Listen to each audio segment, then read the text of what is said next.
Okay, well, here we go. Today is Sunday, December 2nd, 2018, and this is episode 230 of the Defensive Security Podcast. My name is Jerry Bell, and joining me tonight, as always, is Mr. Andrew Callett. Good evening, Jerry. How are you, kind sir? I'm doing awesome. How are you? I'm good. I'm realizing we're heading fast into the Christmas season, and I have not yet even thought about Christmas shopping. That's not so good. No. And I need to know what size pajamas your llamas wear so I can, get them something nice. I will go do measurements and get Thank back you. to you. Good. So, have you started your Christmas shopping? By me. Yes, actually I have. We're almost done. Have you delegated that to It's Mrs. Jerry? It's largely delegated, yes. It's largely delegated. Now that I'm married, I might have to look into that. Anyway. It's a good deal, man. It is. So, anyhow, welcome back to the show. Thanks for listening to everyone. So just before we get into the stories, a reminder that the thoughts and opinions we express on the show are ours and still, and for always, do not represent those of our employers. But for a reasonably sized fee, They could represent yours.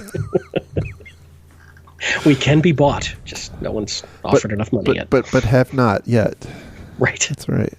We need to have how they have the what was the warrant canaries? We need to have the shill canary. Right. And until now, no one is paying us to make any comments on this podcast. Once we stop saying that, well, you can infer what you want. All right. So first story tonight comes from Ars Technica. And for anybody who pays attention to what's going on, this was quite the story last week. Title is Widely Used Open Source Software Contained Bitcoin Stealing Backdoor. So there's a JavaScript library called EventStream, and it's apparently a fairly popular piece of code, allegedly with around 2 million downloads, including Fortune 500 companies and startups and whatnot. And so what happened? Boy, this is such an awesome story. In a bad way.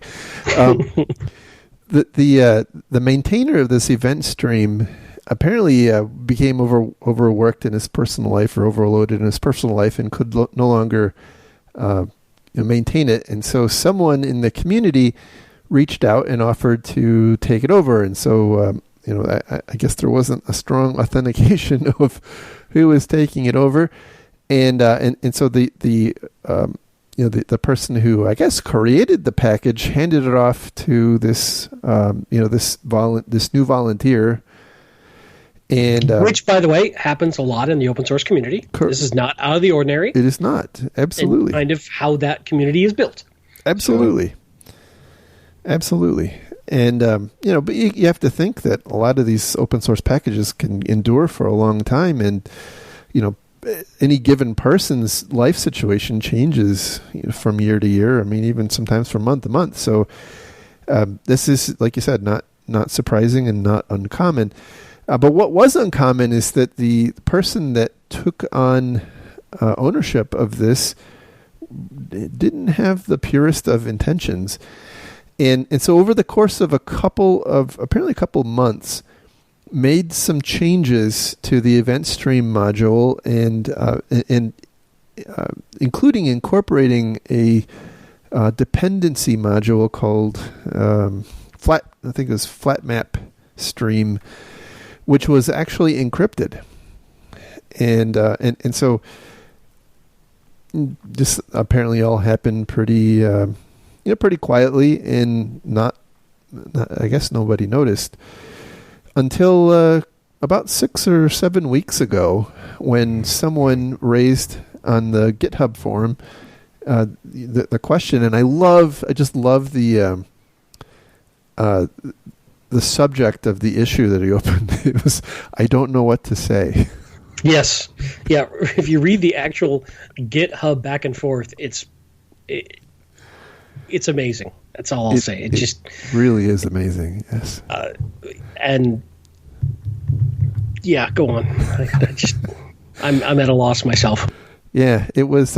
It really is a very good read. It's it's enlightening. It's entertaining. It's sad. It's kind of like watching an eventful movie. But it's actually real life. So anyway, there was a lot of consternation, especially for a little while, because nobody really understood what this what this flat map stream was actually doing, because it was encrypted. Although eventually somebody unrolled it and figured out that, in fact, it was none other than a cryptocurrency wallet stealer thing, and it targeted a very specific wallet. Actually, I should say a wallet company. Yeah, this is so. To get this straight, this guy wormed his way into maintaining this small little piece of code in this larger library. Just by asking, by the way, just sending an email saying, "Hey, can I take that on?" And as an aside, when this started to get unraveled on the GitHub message train, the various other people started going, "Let me get this straight. You didn't want to maintain it anymore.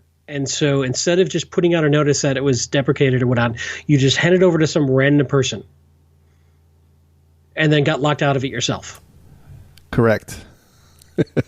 And they were a little annoyed at that. So this random bad guy starts slowly inserting this malware to target a very specific company, even though this code is used by millions. Correct. It only launched, and the hypothesis is that it went undetected for so long because it's intended only to activate when it is part of this Bitcoin wallet made by Copay, when it's run on the computer of a Copay customer. So not even on Copay's infrastructure itself, but the intended chain of events here is that the bad guy inserts this backdoor, as it were, into EventStream. EventStream gets rolled up into this Copay Bitcoin wallet, which Copay then turns around and distributes to their customers. Their customers install it on their computers and use that to manage their Bitcoin wallets. At that point, this encrypted payload is designed to intercept the private keys and divert the money to a Bitcoin wallet of a person or account living or residing in Malaysia, which is just amazing. And by the way, it's on the one hand, it's a pretty narrow attack, but on the other hand, you could kind of think that that's just happenstance. Right. It could have been far more widespread or far more impactful, or there. It's a scary thing, right? This pretty much is a supply chain attack. I think we can agree with that. But it's weird how it feels like a whole lot of effort and a whole lot of time going into one very small target. But kudos, by the way, to the GitHub community for this particular package, sort of going, wait, this is weird, and sort of figuring this out. But then it makes you wonder, how more often is this happening in other packages and other repos and other open source projects that nobody's discovered? Yeah, correct. So by the way, that's a concern I have. And, it kind of countermands a lot of the, a lot of the stated optimism or the stated benefit of open source. Although I won't say entirely so. Where because it's open source, it's everybody has the opportunity to look at it, and therefore it's intrinsically more secure. But that actually only holds true if other people actually look at the code and understand the code. And I think this is an example where that doesn't always happen. At least reliably so. Especially when people are developing very narrow parts of the code train. Yes. And committing very narrow parts, and maybe nobody's looking at the whole. Right. Yeah, this is interesting. And, fundamentally, it seems like an obvious statement, but there's no guarantee that someone who's working on an open source project is not malicious. Correct. And, so I got to thinking in kind of broader scale. I think one of the challenges, especially in the open source community, but even in the commercial software community, to some extent, the importance of any given piece of software can change really dramatically on a dime. And so if you are you're writing something that's novel and or maybe even not so novel, but some set of circumstances arises where your piece of code gets rolled into something that's really popular. You may not be in a. I just worry about the code quality and the ability to maintain software that that was never really intended for things that were that important. From a code quality perspective, from an ongoing maintenance perspective, that those sorts of things. So it's I'm not saying open source is bad or worse or better than closed source. I think they both have pros and cons. But I think this is a data point where I think we have to recognize that there's there's a hole in the bucket here that we have to be aware of. So. And is now a good time to announce your new project to audit open source repositories for hostile code being injected? Absolutely, that's right. With the blockchain, correct. Absolutely. And it's only $2 million per Blinky box. Correct. That's right, and it runs in the cloud. Yep. Anyway.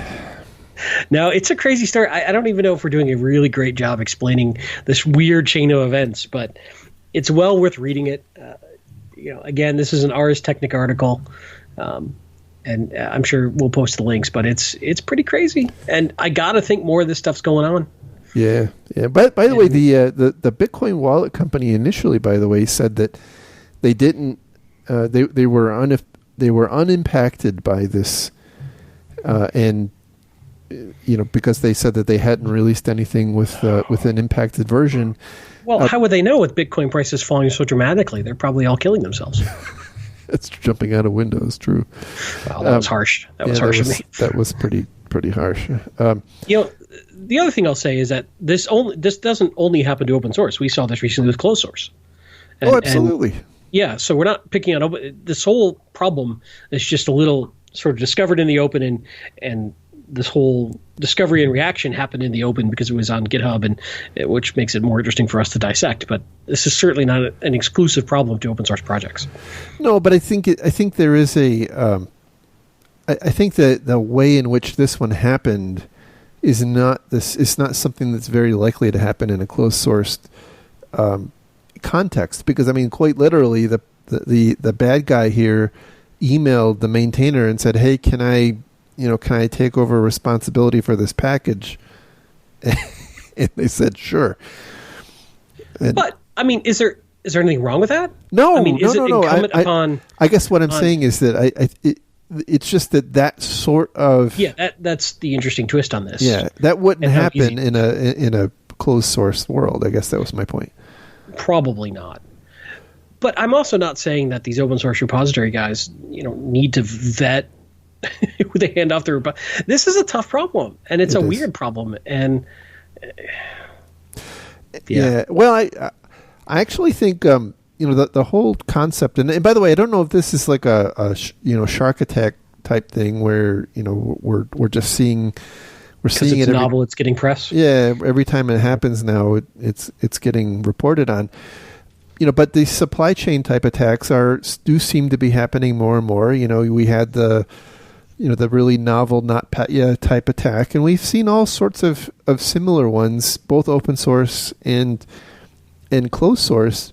But I think open source may be in some ways more vulnerable to that, and kind of going forward. And so they may. I think closed source companies have had their hands full with maintaining the secrecy of their intellectual property for a long time, and so I'm not sure that the threat scenario is changing dramatically for them, but I think for the open source community, I suspect it is becoming more important for the community to come up with some way of defending against these types of attacks, because I think it does seem to be happening. Does feel like it's happening more often, and I don't know if that's real or not.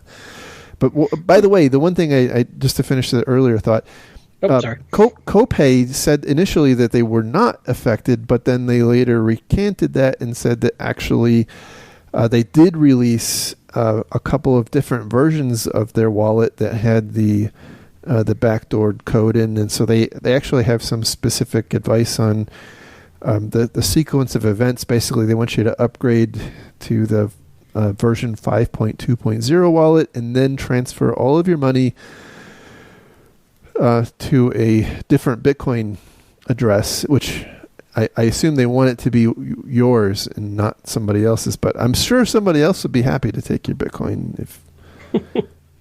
I'll be happy to publish my address for you. Yes. I'll keep it safe. Absolutely. You'll polish it every night. All right. So moving on to the next story. This one comes from Krebs on Security. The other major news this past week was related to Marriott's announcement that the Starwood Hotels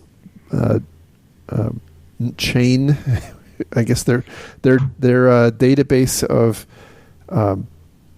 it was the reservation database. I'm not really sure. Was compromised over the course of apparently 4 years. Yeah. 4 years. 4 years. It's a long time.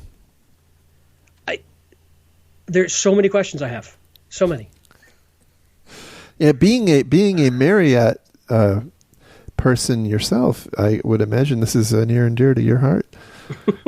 Well, fortunately, I typically have stayed at Marriott proper, and not too many of the Starwood properties, though I probably have at some point. I've traveled a lot. So there's a very good chance that, my information. So what leaked was name, mailing address, phone number, email, passport number, Starwood preferred guest account number, date of birth, gender, arrival departure information, res date, and communication preferences. So the one that really concerns me is passport number, but I don't know that I've ever personally saved my passport number on any of these, but I don't know. I might have to assume I can.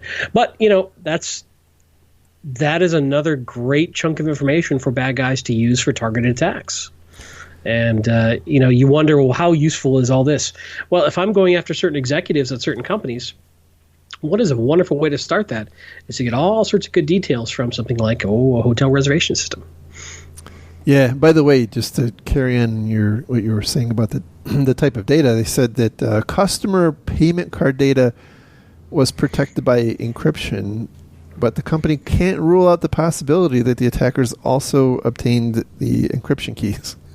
Oh, so it is unknown whether or not. Apparently, the payment data was there. It's just that it was encrypted, but they don't know if. I guess it's not hard to imagine if an attacker is active on your network for 4 years that they may have an opportunity to find those keys. So right up front, we'll say we don't know what the attack was. We don't know how they got in. We don't know how they got detected. Yeah. So what we do know. Boy, do I want to. What we do know is what they stated publicly, which is that that some security tool detected, triggered some alert, which caused them to investigate. Yeah.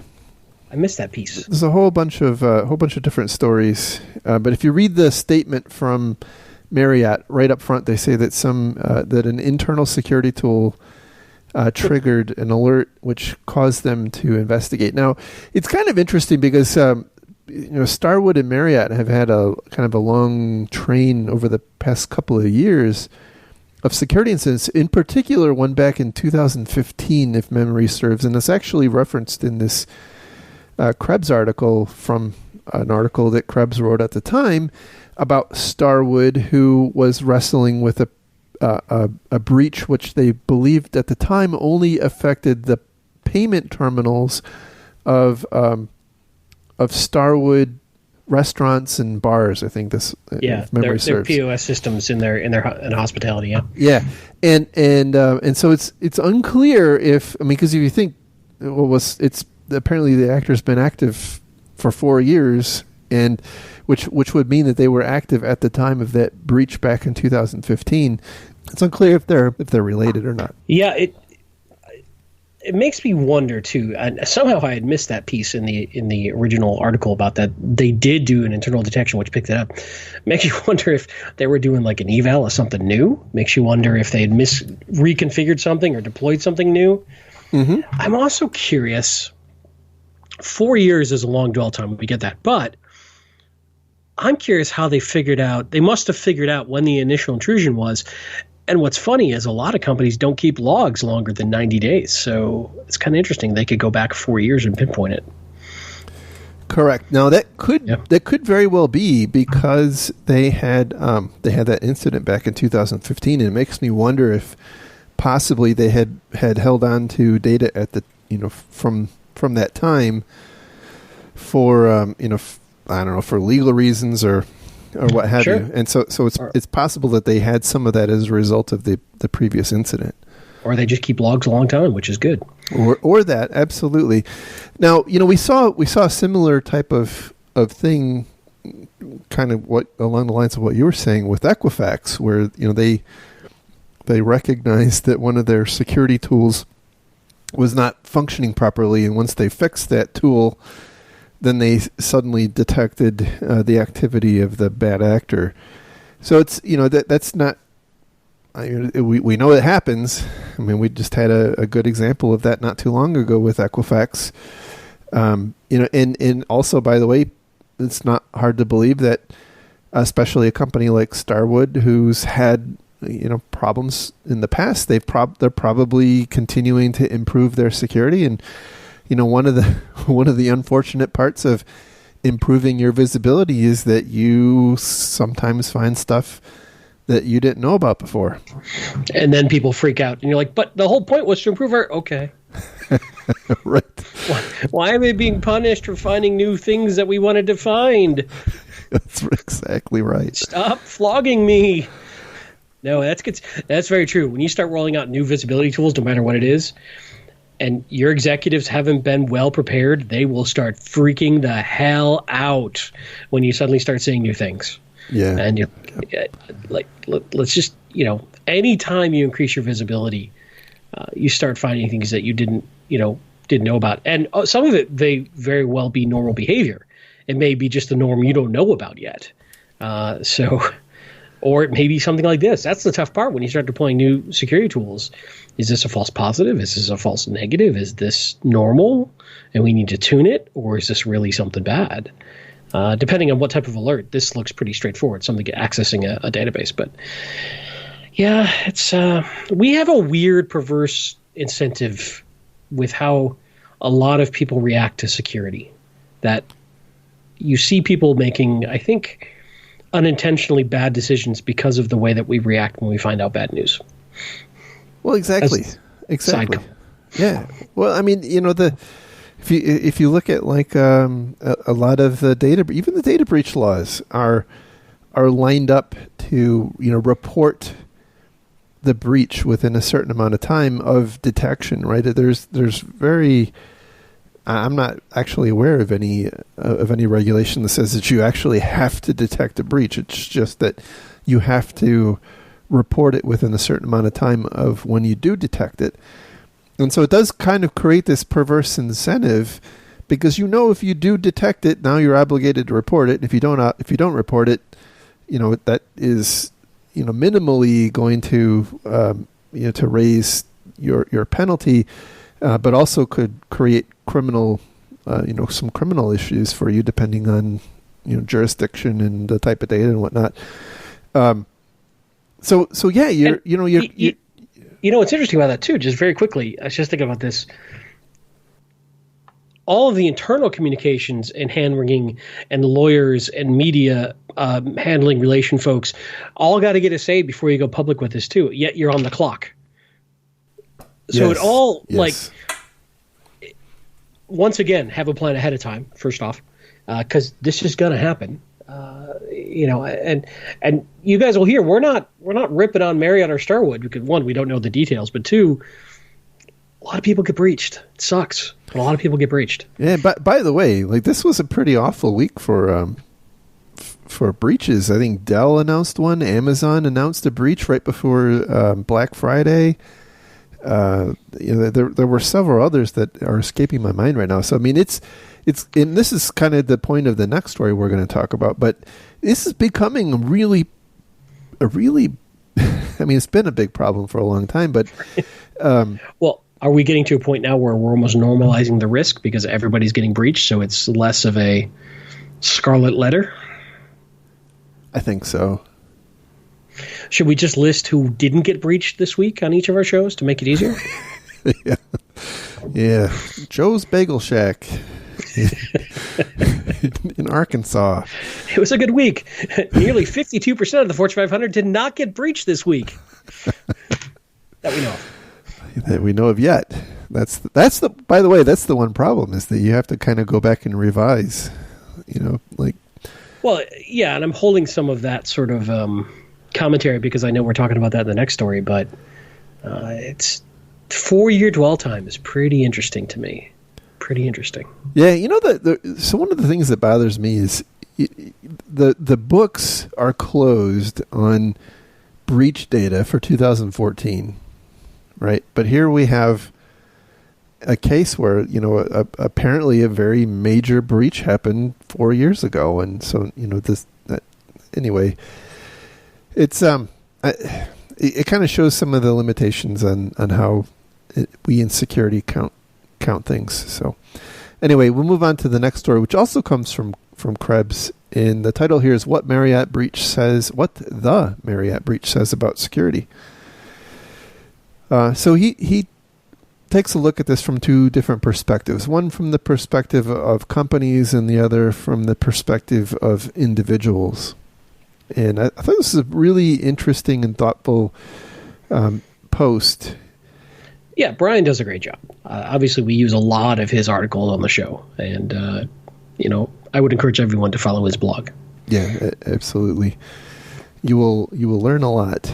And nobody's paying me to say that. Yet. Right. Brian, call me. That's right. And not for a bad reason. Brian points out I'd say the one thing that we've said a lot and I think is becoming common, hopefully common fair in the industry, and that's assume breach. So for an organization like Marriott, you should assume that the bad actor is there, because in the case of Starwood, the bad actor was there for 4 years before, allegedly, for 4 years, at least 4 years before they were detected, and so that kind of points to the fact that the controls we generally have are insufficient to keep, A, to keep the breach from happening initially, and then B, from actually seeing the activity happening as it's happening. And so he kind of points out the importance of the what's emerging is the new hotness of threat hunting, right? So allocating some of your, or dedicating some of your security estate to that threat hunting, working on the assumption that the bad guys are in there, and now you got to go find them and kick them out. Yeah, and he has an interesting chart here of basic through advanced organizations against their philosophy, people, process, and technology. He actually borrows this from Enterprise Strategy Group, and I like it in general. My only caveat here is that I have worked for a number of CISOs who are trying to invoke this, but they want to jump right to this. And I would caution that you can only get this right if you've got the basics right. So to get to this level of maturity, you can't skip steps 1 through 4 to get to step 5, which is what a lot of folks try to do, and try to go buy and build this threat hunting capability and these threat intel platforms, but don't have good patch management and don't have good asset management and don't have good detection and don't have good monitoring. You need the basic foundational stuff in there before you can do this right. And that's one thing where I think a lot of companies struggle is they want to get right to this, but they don't want to do the hard, boring, unsexy work of all that other stuff. Oh, absolutely. Absolutely. Very, very well said. Because, that stuff it's boring, right? It is boring. It looks low value and whatnot, but it is foundational to some of these more advanced capabilities that we are indeed having to implement now. And by the way, this you're right. This table is really great. It's a maturity table, and it talks about what you see in basic organizations, progressing organization, advanced organizations across a couple of different dimensions like philosophy, where the CISO and the CISO's organization reports, the maturity in aggregate of processes, and then in technology. And it's not revolutionary. I think there's a lot of debate even today about the where the CISO reports. A lot of companies will say, well, it doesn't really matter where the CISO reports. And, and one of the attributes of the basic organization here is that the CISO reports into IT or the CIO, whereas in the advanced organization, the CISO reports to the CEO. And if you don't think company politics and reporting structure doesn't matter, I really would encourage you to rethink that. I have seen so many times that, let's say the security organization finds something that's not that great or is a compliance issue, and they will play politics with their partner organization because they don't want to upset whomever it is that it would make look bad. And it starts becoming this whole trying to help their buddy or trying to maintain a good relationship or whatever, starts to become far more important than holding a team accountable to fixing a key vulnerability or something like that. I've seen it over and over again. And company politics plays, because here's the flip side. At some point, that CISO might have to go to that other manager or that other leader that he's throwing under the bus with this finding and need something from them and need their help. And that other leader is going to remember that circumstance where he got thrown under the bus. So it gets weird in a hurry when you are codependent on these organizations that you are auditing or trying to defend or need to fix things. So it gets interesting in a hurry. And it really, corporate culture and corporate reporting structure and what matters to an organization culturally has a huge impact, I think, on the success of security programs. Absolutely. And by the way, minimally, the message gets filtered. So whatever message comes out of the security department ends up being filtered by the organization above it, and right, wrong, or indifferent. That's just the way it happens. And so if it's a message that's unkind to the operations of the IT department and in the security department is tucked under there, well, it's unfortunately it's human nature to try to polish that up as best as possible as it gets reported up the chain. So, that, by the way, that's how problems, just promulgate or exist for a long time, because people don't want to reckon with the deficiencies that they have in their current environment. So Anyway, otherwise, in this article, Brian talks about the impact to individuals. And he points out two realities. And one is that the bad guys already have access to all of your key personal data points. So the things that, as you said, you think would be secret, but really aren't, and things including your credit card number, social security number, mother's maiden name, date of birth, address, history, phone numbers, and he says even your credit file, especially as of late after the Equifax breach. And then reality number two is that any data point that you share with a company will almost certainly, as he said, be hacked, lost, leaked, stolen, or sold, usually through no fault of your own. And those are just kind of the reality of living in modern civilization, I think, is really what he's trying to say. And he goes on to talk specifically about the impact of the Starwood breach on individual victims or likely victims, and it points out that Starwood is offering a year's service through this Kroll service, or this Kroll company, I guess, that scans the dark web for evidence that your information is being sold. But it really can't actually help prevent anything. It just lets you know that, hey, somebody's opened 10 new loans in your name. The one thing that you really... That's a really nice boat I didn't just buy. One thing you really need to do is freeze your credit, which in the U.S. at least is now free. You finally. Yeah, it's finally free. Interestingly, took an act of Congress, literally, to make it free, which tells you a little something about the companies at play, because they used to charge to both freeze it and thaw it. Correct.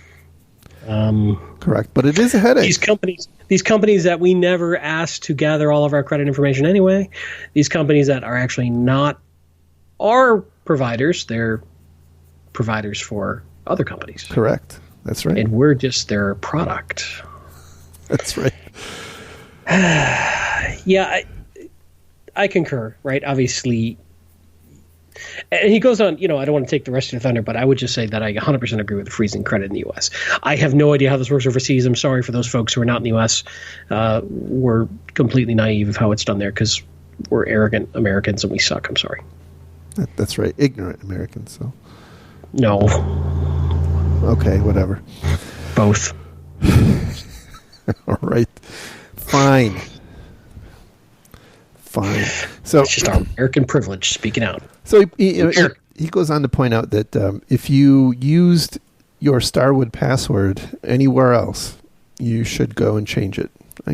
Not only should you change your Starwood password, but you should go and change any place else that password is used. And by the way, we've talked extensively about this in the past, but you really, really, really, really should be using a unique password on every single service. And a great way to do that, by the way, is with a password manager. Yep. And it's something we've talked about so many times. Yes. And hey, if possible, use a separate username too. I know that's tough because everybody uses emails for their usernames, but the more you can limit the damage of a breach, which you have to assume will happen, of your information, the better. Yeah. So he actually goes on and gives some additional good advice. One of which I think is particularly good. You place very little trust or confidence in anything that comes to you via email, and I think that in general is good advice. I would say that also applies to anything you hear on this show. Very little trust. Fair enough. And then he goes on to say you should proactively register if you have not done so. And again, this is very U.S.-centric advice, and I suspect similar kinds of constructs exist in many other countries. But at least for those in the U.S., you should proactively register yourself with accounts with the Social Security Administration, the Post Office, the IRS, your mobile phone provider, and your your ISP. And the reason that's important is in the case of the post office, for example, there was a big recent flap about how criminals were proactively registering for. In the U.S., we have the post office here has this mail delivery service where they will send you an email that has a picture of basically a scan of the front of the mail of packages and letters that are about to be delivered. And so bad guys recognize that, and that was an opportunity for them, and they would go out and as they pick their targets to commit fraud against, they would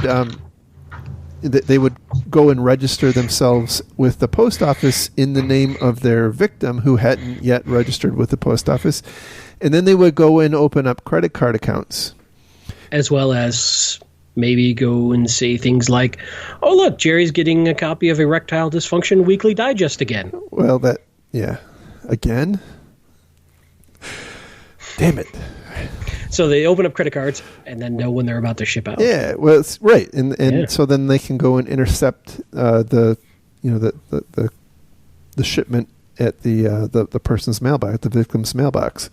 So they know specifically when that credit card is going to be delivered, and so they can go and pick it up. And now there's like no authentication anymore to enable your credit card. Like once you get the credit card in the mail, right? You can just go on a website and activate it, and there you go. So it's great opportunity. Part of the reason why I have a bear trap set up in my mailbox. And if you don't disarm it properly, you reach in there, snap! I got Ouch. it. And then I've got a new minion. I like it. I have a lot of mail thieves working for me now. They're in my basement right now. I like it. That's very ingenious. Mm-hmm. Very ingenious. This is a lie. Do not call the police. Okay, carry on. Another common problem was IRS. So filing fake tax returns. Yeah, big problem. That's a very very big problem. And by the way, this one that the IRS was very slow to respond to. By the way, in my opinion. Yes. And I by the way, I don't think they've fully done a great job. I mean, they give you a PIN now. You can set a PIN, but I mean it's not exactly strong authentication. So, but yeah, that was another big problem was for a long time people could file a tax return in the name of somebody else and claim a very large return. And have that return sent to them, and now at some point later, the actual correct person tries to file their the real return, and it gets rejected, and then eventually the IRS figures out that the return that you filed was not correct, and we provided you a refund which you did not deserve, and so now you have to pay it back. Well, the bad guy's long gone. They have no record of this, and that's a very difficult thing to untangle. Like there isn't like a clean way. Maybe there is now. I don't know, but in the past there was no clean way of getting out of that. It was really complicated. Yeah, ugly stuff. Fortunately, I've never had to deal with it yet. Knock on wood. But I've talked to some folks who have, and it's not fun. And it's years of worrying that, because again, you can't change your social security number in the U.S. very easily. I used to say you couldn't change it all, but we came to find out you can. It's just incredibly difficult. Which, by the way, I think if we could, on a fairly easy basis, change our social security number, it would solve a lot of these problems. But what do I know? So I think so too. Funnily, there was. Somebody tweeted out, and I wish I could remember who, this morning that the chief security officer of Starwood Hotels recommends that you immediately change your mother's maiden name and your social security number, which good advice. Mm-hmm. So I guess the one thing that you kind of touched on it a little bit with your last comment about being able to change your social security number. It seems to me like we are fighting an unwinnable battle. when it comes to personal data. Now is the positive lifting part of the show. Well, no, and so I guess my point is not to be defeatist. I guess my point is, it seems to me like we're trying to solve this in the wrong way. Genie's already out of the bottle. Horses already left the barn. Well, I mean, yes, and that's always going to be the case. I mean, if you look at Brian's two realities, that bad guys already have your data, and anything new that you give to a company is going to be, hacked, lost, leaked, stolen, or sold. And right. And that, by the way, is kind of true regardless of regulatory regime. I mean, we're starting to see enforcement actions kick up in Europe under the GDPR, and I certainly think that will maybe temper things, but it's not going to eliminate this, right? It's not going to eliminate the problem. I mean, look, companies, fairly sophisticated companies, are having actors active in their network, hostile actors active in their network for 4 years or more without being detected. That is not going to change just because some country passes a law. I mean, that right. If it were as easy as passing a law, we wouldn't be here having this podcast. This is so. Anyway, it just occurs to me that we're trying to solve this in fundamentally the wrong way. I don't know what the right way is, but to me it seems like one of the aspects of the right way is we've got to make the data a lot less valuable to the bad guys. Fundamentally there is no other choice. Otherwise we are just going to spend ourselves to death, and we're always going to be hemorrhaging personal data, period. Yeah, and I think, some people say, hey, we just need to have stiffer fines or steeper penalties to these companies that lose this data. I don't know if that's going to fix it, honestly. I really don't. I think there's always going to be ways companies make mistakes, and this is just a really, really complex problem of securing data that you need to use. Because the flip side of this is companies need to be easy to work with, and they need to be easy to do business with, or they won't make money. Mm-hmm. So we were talking about this on password details on the last show of I could force everybody who uses my business to use triple factor authentication, and it's super secure, but a lot of my customers are going, nope, not going to do that. And they'll leave me. And then where does that put my company, as an example?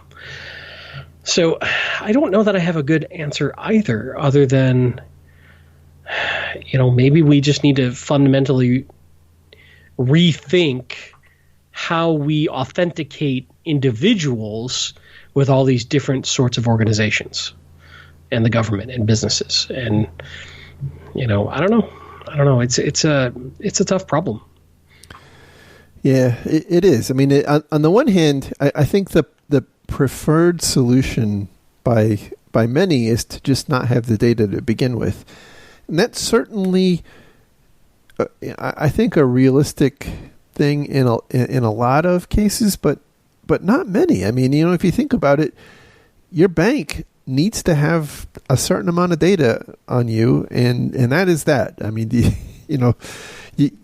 they're not going to forget how much money you owe them and whether your payment is late and all that sort of thing. And you don't want your doctor or hospital to not have your medical records. I mean, that's not good. And I think there's kind of this divergence. On the one hand, things like banking and medicine and whatnot, the services that are derived from the availability of personal data are becoming more and more valuable. I mean, and we can debate about how. Sure, yeah, more data can lead to amazing advances. Right, but then on the other hand, it's you've got marketing companies who are trying to find out do you like the red Ford Mustang or the blue Ford Mustang more, so they know which brochure to send you.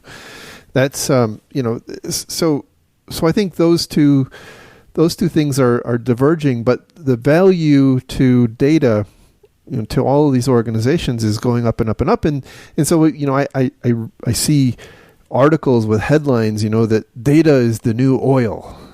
And I think about like my personal data flowing through a pipeline in Russia or something like that on its way to some oligarchs. But,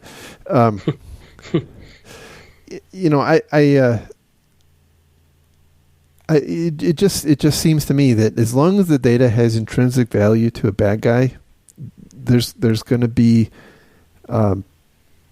people going after it, and it's not feasible to think that A, the data can be protected in all cases, and B, that organizations are never going to have a need to keep it, and so to me it seems like we're fighting a losing battle, objectively so, and I mean, who's really thinking about a better way, right? I mean, I'm not talking about a new blinky security box. I'm talking about, how do we change our society in a way that credit card numbers and social security numbers aren't so goddamn important.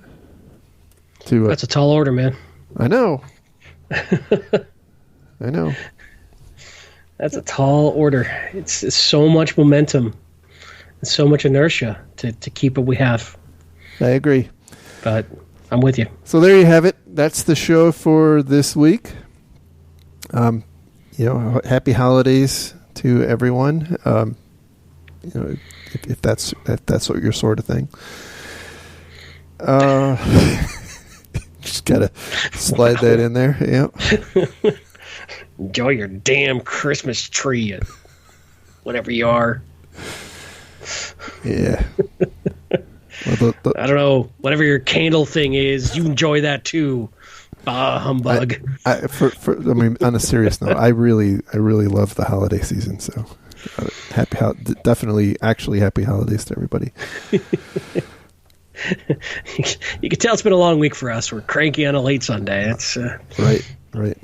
Already starting to fret about Monday. So, anyway. Rename the podcast to Two Cranky Old Guys. Two cranky old guys dreading Monday morning. There you go.